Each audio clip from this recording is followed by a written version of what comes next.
This is RT International coming to you live from Moscow. I'm Marina Joshi, and we begin the program with our breaking news story.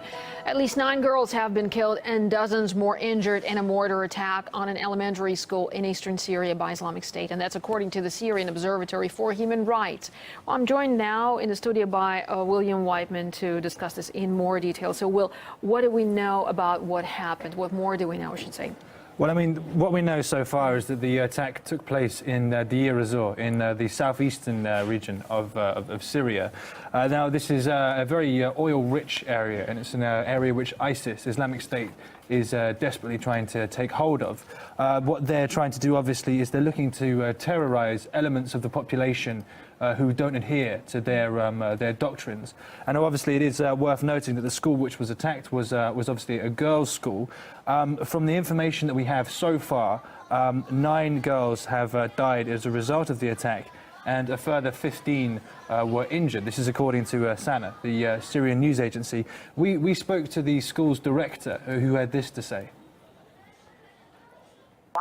We work every day from 8 a.m.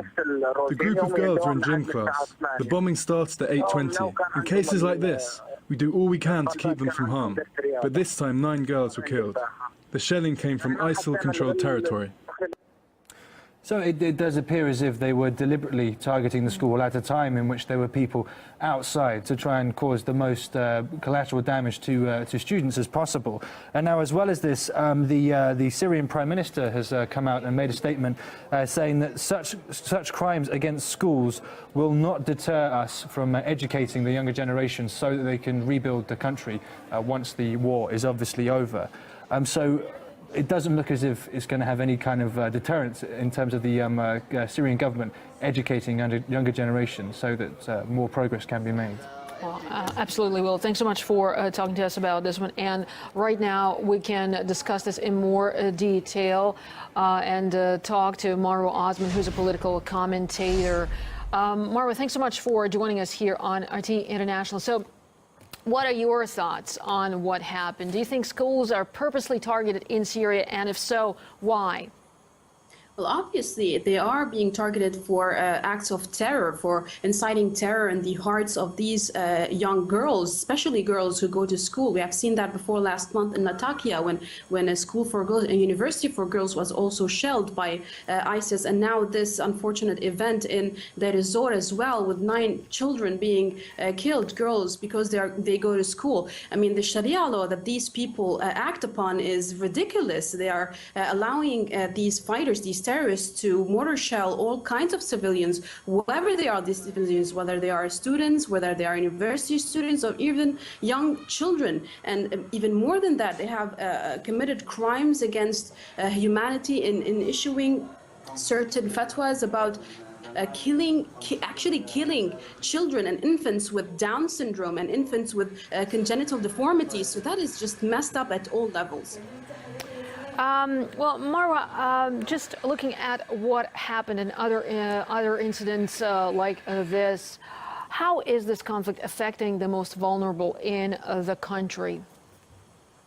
What is happening is that the areas that are not being held by the government, that the government is not watching upon, are actually being held by terrorist organizations, whether ISIS, Nusra Front, or other organizations. What's going on there is that these people, these civilians, have nowhere else to go. They are trapped there. They cannot be refugees in other countries or other districts. They cannot even leave, because if they leave, they will be killed. And if they stay, they have to abide by the Sharia law that is put by these terrorists, or else they will be killed as well. So it is definitely devastating. It's definitely life-threatening. It is risky at all levels as well. If we look at families living there, they are living in fear. They are being urged and they are being pushed into going through certain measures put by ISIS, or else they will all be killed. And the horrific part is they kill them in front of each other in order to just to incite terror inside of them, to make sure that these people won't revolt at any time. So this definitely has a lot of